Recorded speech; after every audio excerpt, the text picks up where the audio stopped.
Hello everybody, the Great Dino Ranger here again, back with another figure review. Today we're going to be taking a look at the Jurassic World Epic Evolution Danger Pack Kileskus. So this is a brand new species for Mattel for this year, but also just a brand new species for any Jurassic line altogether. So I'm super happy because we get a new species. You know, I'm someone who likes to collect every single species that Mattel makes, so I'm pretty happy to get a new species, especially one that I've never even heard of before. So I'm getting well educated with this one, just by hearing the name and kind of looking all over about it on the internet. But yeah, let's briefly take a look at the packaging here. You know, your standard Epic Evolution packaging with the Jurassic World logo, the Epic Evolution logo, the cool T-Rex logo, and the logo that says that this is part of the tundra environment, which is interesting. And then here on the back, it just shows some of the facts up information, the name of the dinosaur, Kileskus, the Epic Evolution logo, and then the other 4 dinosaurs in the lineup. The Cretarosaurus and the Red Raptor are the ones I'm still looking for out of this wave. So yeah, that's basically it for this rundown of the packaging. Let's go ahead and take a closer look at this figure. Alrighty, so here we have the Kileskus out of the packaging. Now, for my first impressions of this figure, fully out of the box, where I can take a full, good 360 view of it, I really do like it. You know, it's really nice to get a new species. The sculpt work on this one is really nice looking. And I like, you know, like I said, you know, when Mattel gives us new species, you know, we kind of get educated about all these new species, because, you know, some of these that Mattel has made throughout the years that I didn't even know were actually real dinosaurs. And so this one right here, Kileskus, I didn't even realize was a real one until I looked it up after finding out this figure was revealed, which I do a lot with Mattel figures. If there's a new species I didn't even know, I always look it up on the internet just to kind of give a good overview of what the animal is. And this one is actually a type of, I guess, an early primitive Tyrannosaur. You know, this guy lived during the Jurassic period, so it's one of the earlier, very possibly earlier stages of Tyrannosaurs. I guess you could say much like Proceratosaurus and Guanlong. I believe Kileskus is also kind of like amongst those as well. You know, this one's famous for, well, known for having a crest on its snout, just like those other 2 species I mentioned. Yeah, really interesting, you know, a really interesting design choice. Mattel kind of threw in a bunch of stuff when creating this one, and I really do like it a lot. Like here on the head, you know, I really do like the head silhouette here, which is the nice crest on it. And the colors look nice. I love the dark face with the white stripes on the at least the front of the snout, and it bleeds onto the crest, which looks really cool. It makes the head pop, and I like how the stripes are different on each side. So you got like one coming from the bottom of the upper portion of the jaw, and the rest are coming from the top. And this one, they're all coming from the top, and this one's kind of like sprinkling down. So I really like how it's different on both sides. It kind of makes it a little bit more naturalistic.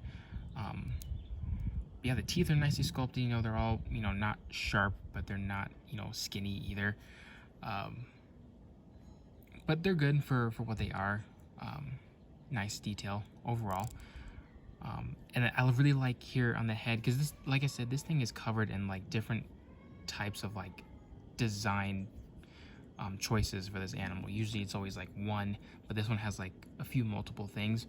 Like here on the neck has like these really cool ridges on it. Can't really explain like what would this like compare to. They're almost like plates or plate-like ridges on it, but it's a really cool looking design. I really do like it. I can imagine this part of the animal in real life, at least when you're looking at this toy, this part of the neck would be like extremely thick because of all these ridges right here. And you got some more wrinkles on the bottom of the neck here, which is pretty generic for tons of dinosaurs. Throughout the body, you got pretty much majority all just scaly skin and some skin wrinkles and folds and some muscle definition pointing out, which looks really nice. At the top, you've got just like a row of just downy feathers, or just like the more hair-like feathers that start from literally the back here and just kind of go all the way down to pretty much the tip of the tail. So not everything on this dinosaur is covered in feathers. You know, it's just like this small portion, which is really interesting. Mattel, I will say, they have a really interesting way of incorporating feathers into their figures, especially in different ways that we're not used to. Usually we're used to feathers covering the entire body, or only covering pretty much the entire top half, or just some sprinkled on the back of the head, or on the arms, or on the tail. Here it's just like a row, one large row of feathers just at the top right here, which is pretty interesting. And on top of that, you got like these row of spikes that come out of the skin and come through the feathers a little bit. So that's a really interesting design choice. You don't really see that in a lot of interpretations of dinosaurs, especially in paleo art. When they're going for more accuracy, you don't really see anything like that. You don't really see anything like feathers and spikes at the same time. So really interesting there. Here on the leg, you got some larger pebble scales, and you got like these really nice looking ridges here on the side of the thigh right here, which are very similar to the Megalosaurus that I previously shown off here on the channel. But basically that figure had some ridges on the side of the leg too, which is a really cool choice on both legs. So I really do like that. Nice detail on the feet, nice sculpt work and all that. The arms and hands I really do like. They are really, scientifically accurately proportioned. I probably could have said that a bit better, but they're pretty accurate to real dinosaurs in real life. They're not pronated. They're just sticking to the side, and I don't know, just the form of these arms right here. I really do like it.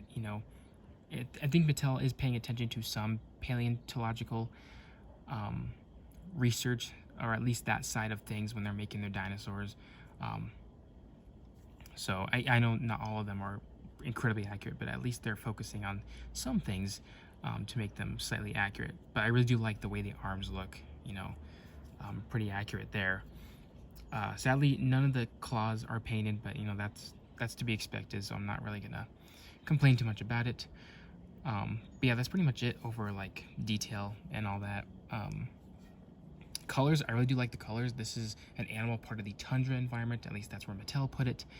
So it's got these same browns and whiter cream colors like all the other tundra dinosaurs have, which is really cool. I really hope to get these and some more of the snowy dinosaurs into a snowy picture. I think that'd be pretty cool. Yeah, I really do like the colors. Like I said, I like the stripes on the front of the snout. The orange eye, I like that. It's a nice touch, makes it pop. I like these little striped white portions here at the lower part of the tail area. Really do like that. And you got a nice blend between a dark brown and a lighter brown. So really cool color choice. But just overall, just a really cool looking dinosaur. Really reminds me of a Monolophosaurus in some angles. It also reminds me of a Guanlong in some angles. And it looks like we're getting a Guanlong 2 later this year. So definitely looking forward to that. Articulation, the jaw can open and close. Then the head here, at least the neck, can only go down about that far and up about that far. So only up and down. I don't know why Mattel took away the whole rotating portion of the neck. I don't know why, but it is what it is. The arms can rotate 360. I like to keep mine in the more accurate position. And the legs, much like all these smaller dinosaurs, they just move forward and backwards. And then the tail can rotate, but obviously I don't use those. And then here you got the scan code right there. And yeah, that's basically it for this overview of this dinosaur. We'll go ahead and take a look at some size comparisons, or just random comparisons, and they're not really size comparisons. We all know this is a danger pack animal. First up with a human, here we got Barry from the recent Barry set that I reviewed, so please check that out if you guys haven't. Pretty standard.